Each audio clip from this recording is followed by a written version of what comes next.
Good afternoon. I am back from a little break from posting on YouTube, and we are kicking off my return to making videos with an article that Jeremy Clarkson wrote that was published just yesterday in the Sunday Times. It is titled, Jeremy Clarkson, the UK's new farming policy is just as bad as Brexit. In italics, red tape, eco-lunacy, and barely a mention of food. It's a mess, and I'm not surprised. So, here we have an article written by Jeremy Clarkson, car guy and now farmer. It seems to me like in his old age, he's chilled out quite a lot with the stuff that he's doing, and he's just happy to be on his farm. Nothing wrong with that at all. But I have been waiting for the moment where Jeremy Clarkson, as a media profile, as a person with a huge potential reach of people, starts to talk about what is going on in farming. And it seems to me like he's starting to do just that. Now, as you know, you've probably seen my videos before. I've talked about raw milk. I've talked a little bit about farming, and I've always said I've got more coming on farming.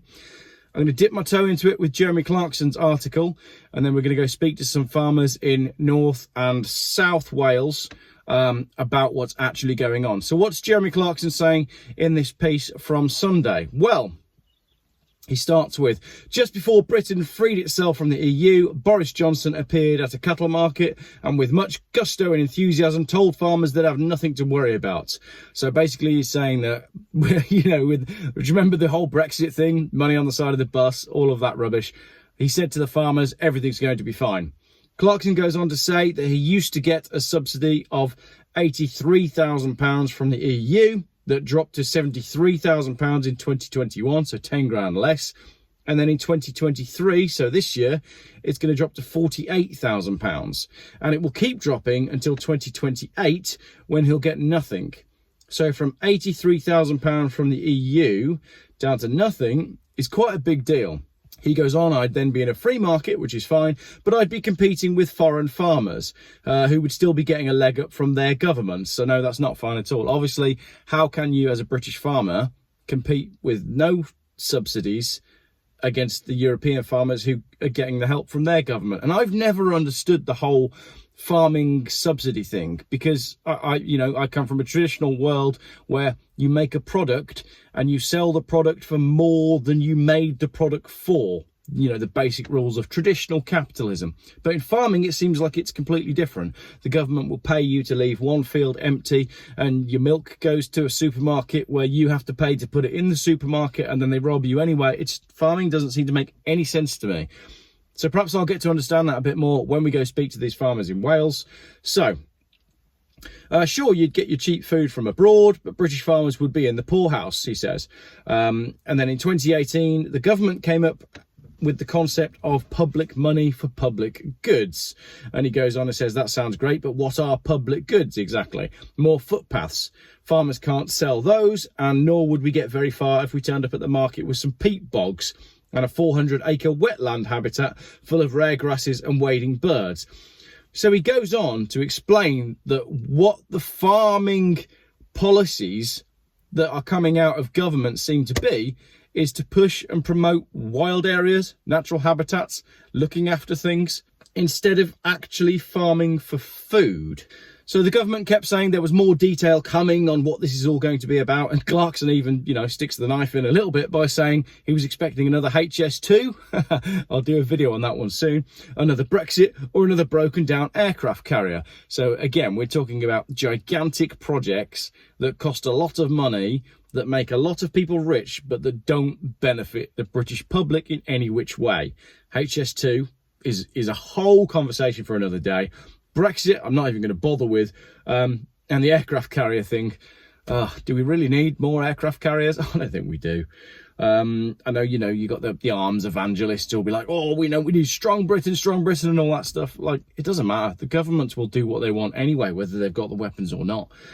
Another story for another day. So he goes on to say that he feels like his future as a farmer and as an indirect result, our future is in the hands of militant eco-lunatics who hate cows and a government that doesn't exactly have a great track record, which is a pretty valid point. He goes on to say that his one basic payment, which remember I said about the 83,000 down to 73, down to 48, was now going to be replaced by 250 different schemes that you can sign up to, each one that will come with a raft of forms and code numbers. So there's a whole new bunch of schemes, again, which doesn't make any sense. And he goes on to say that there is a document an inch large, which explains what all of these schemes are. For example, if you're on the Isles of Scilly, you can get £279 a hectare for grazing cattle. You can get £10.38 if you make a breeding area for skylarks, £90 for shooting a deer, £50 for squirrels. I'm not sure if that's shooting them or looking after them. £5,500 for wasting a rhododendron bush. Not completely sure what that means. That maybe says a lot about my gardening skills. And you can get grants to maintain your dry walls. But what about food? He says. What about food? Which, after all, is the whole point. Well, I've waded through most of the document, but so far there's barely any mention of it. It's like they've said, food damages the environment, so let's not bother with it. Better the soil is used to store carbon, which means there'll be a soil police and a woodland police and a footpath police and a curlew police. And you, the taxpayer, will have to pay for all of them. And what do I get? About half of what I got when we were in the EU. He goes on to say, why is any of this necessary? And the point that he makes at the end of the article is that as a farmer and someone that loves his farm, as he quite clearly does, there's clear passion for the environment in what he's saying, which I appreciate is difficult for people that don't like Clarkson to understand. You know, this car guy, this petrol head is now clearly, you know, loving the ground and the soil. But what he's saying is, he feels compelled to keep the environment around him in great order anyway, as any good farmer would. You want to look after your soil, you want to ensure your grounds are well kept, and you want to ensure that everything is running well.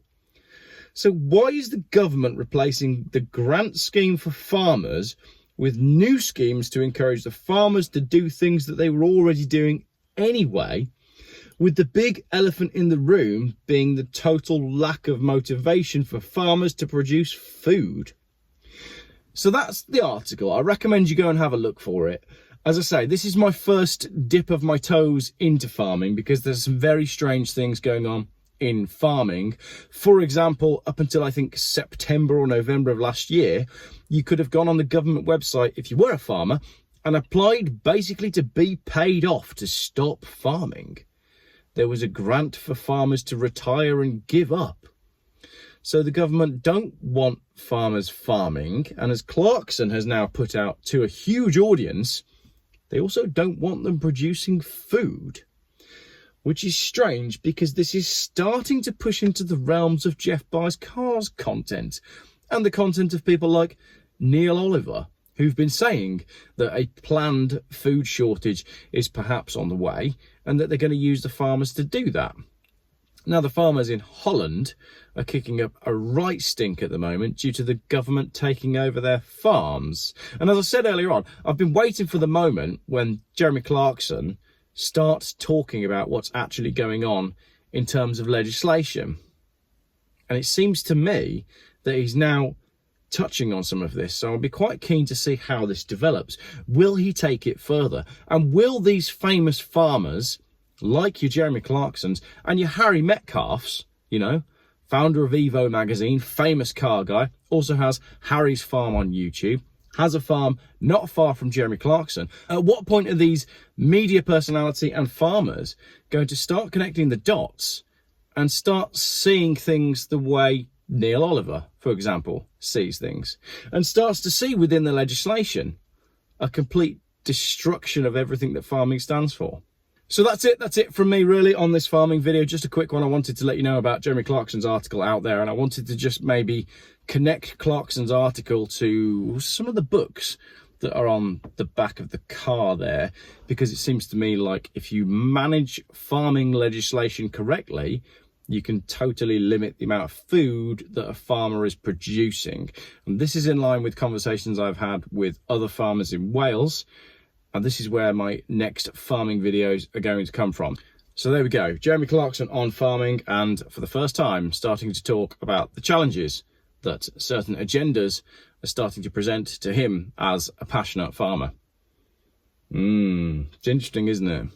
I've been waiting for the moment that these people start to come out and connect the dots between what legislation is saying and what the conspiracy theorists are saying about what's coming.